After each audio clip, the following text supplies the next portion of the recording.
Rabbi, this is such a steady thing. It seems like as soon as one person, one missionary scenario gets taken care of, if you want to call it that, another one just keeps popping up. Is this something that's been going on in the past, or is it just kind of newly happening now?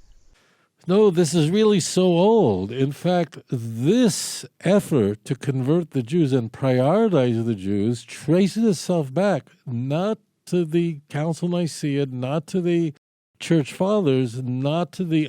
It goes back to the Christian Bible itself. What I mean is people, like specifically these big people moving to Israel to try to set up camp. Oh, this is a cancer in the country. Oh, yeah. They're coming here big time. And he's not the first one. There's been loads. I mean, there are people in this country right now who are going to get married, and their family can't attend their wedding because of the lockdown. But the missionaries are coming here by the plane load. This is not the only character. They're coming here in huge numbers under some unique visa no one ever heard of until very recently, where suddenly, there's a visa out there, especially for them.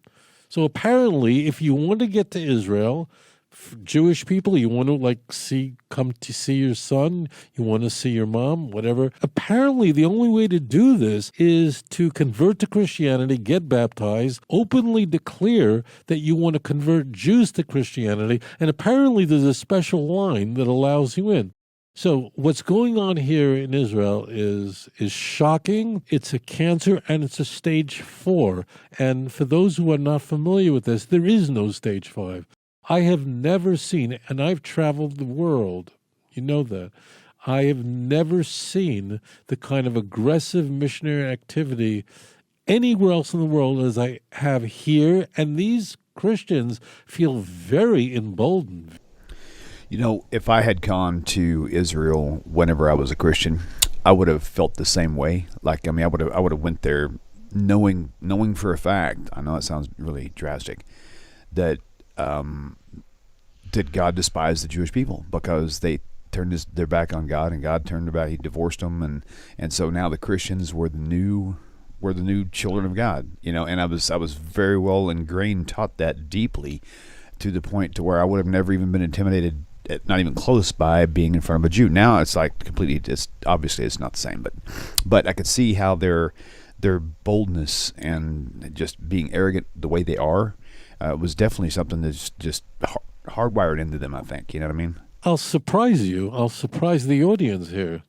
As it turns out, so most of the Christian world believe in what is traditionally known as replacement theology or covenant theology, that God is really angry with the Jews, and the Jews rejected Jesus. Worse than reject them, we killed God. So that means we're guilty of committing the unspeakable act of deicide. And then it turns out that there are these Christians who are what are called dispensationalists. Now, there are some Christians out there who just are very, very pro-Israel, who are not a part of this. I mean, if you take Newt Gingrich is a Roman Catholic, and so is Rudy Giuliani. Both of them are very pro-Israel, and they're not a part of this. But we're talking about two major camps.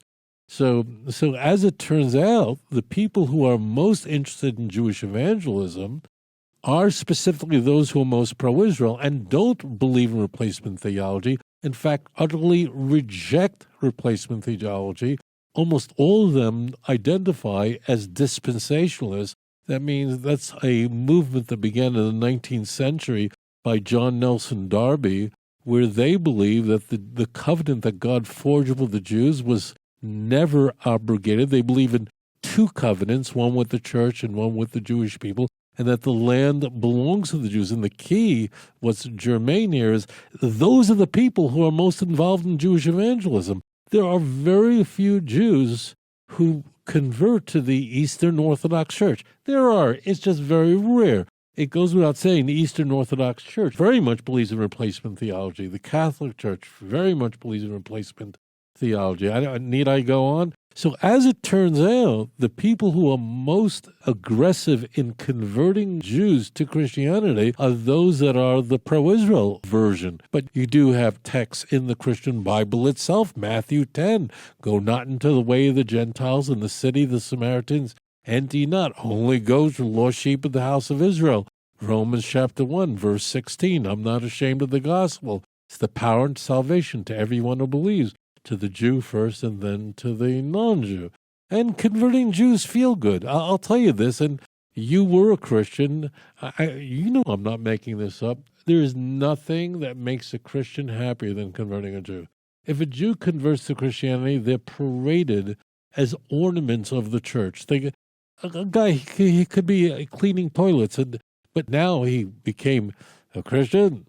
So now they bring him, suddenly he's on a speaking tour of churches all over the place. We have a Jew that accepted Christ, and everybody gives him a standing ovation. Like he did something, even though he cleans toilets and his father sold pastrami. We know this. Why? Because the reluctance of Jews to the Christian message is bothersome to the church.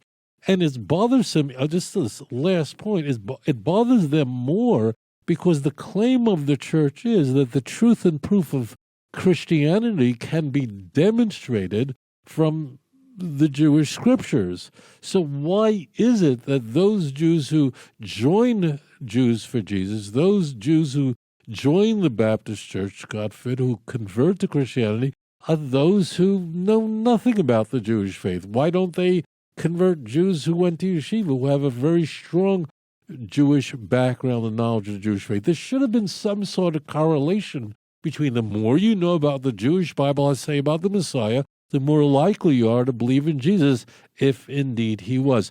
One other caveat to that is it's just the opposite when it comes to Christians who convert to Judaism.